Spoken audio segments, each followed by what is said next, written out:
द्यावा अशी वारंवार मागणी केली जाते। काय खरंच अशा स्वरूपाची एक राजीनामा द्यावा का द्यावा याचं तरी काम लागेल।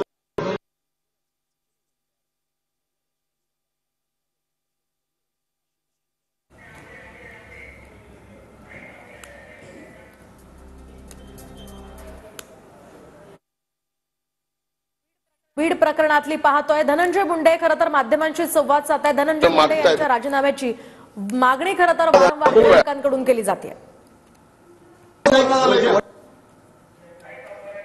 आकाला कुठेतरी एन्काउंटर केलं जातं, मोठ्या आकाला वाचवण्यासाठी, त्यामुळे छोट्या आकाला वाचवण्याची गरज आहे असं ते बोलतात। नाही तसे माननीय विजय वडेट्टीवार बोलायला हुशार आहेत, पण अशा पद्धतीचं छोटा आका मोठा आका हे पहिल्यांदाच तुमची सर्वांची भाषा मी आज ऐकतोय।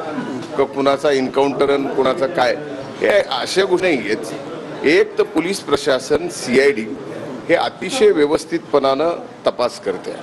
आमच्या दृष्टीनं दिवंगत संतोष देशमुखची जी हत्या झालेली आहे आणि ज्यांनी हत्या केलेली आहे त्यांना फास्ट ट्रॅक कोर्टामध्ये नेऊन फासावर चढवणं हा सगळ्यात पहिला समसा या प्रकरणामध्ये आहे।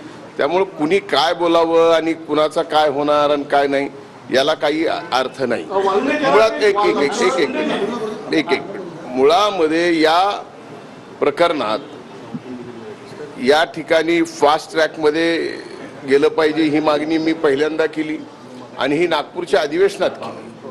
त्यामुळं लगेचच चार्जशीट या ठिकाणी राहिलेले जे काय आरोपी आहेत ते अटक करून लगेचच चार्जशीट दाखल करावी आणि फास्ट ट्रॅक कोर्टामध्ये या हत्येकरांना फाशीची शिक्षा मिळावी।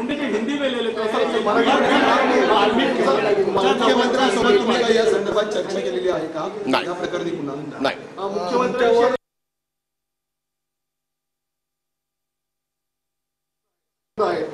जर तुम्ही मंत्री म्हणून राहिला तर या तपासावरती दबाव येऊ शकतो असं विरोधकांचं म्हणणं आहे।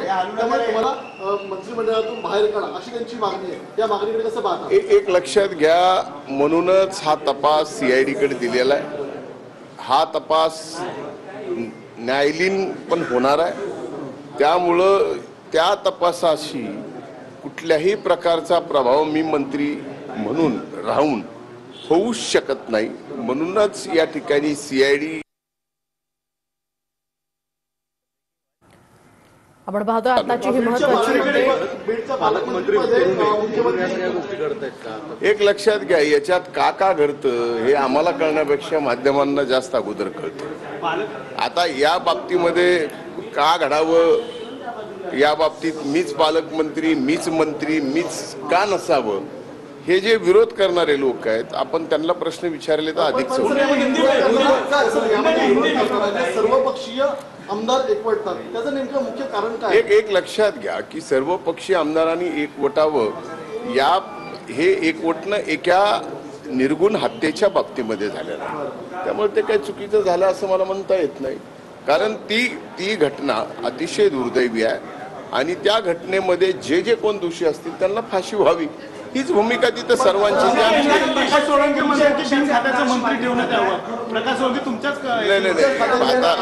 मला कोण म्हणलं माहित नाही, पण बिन खात्याचं मंत्री कसं ठेवता येतं शासनाने त्यांच्याकडनं पूर्णपणानं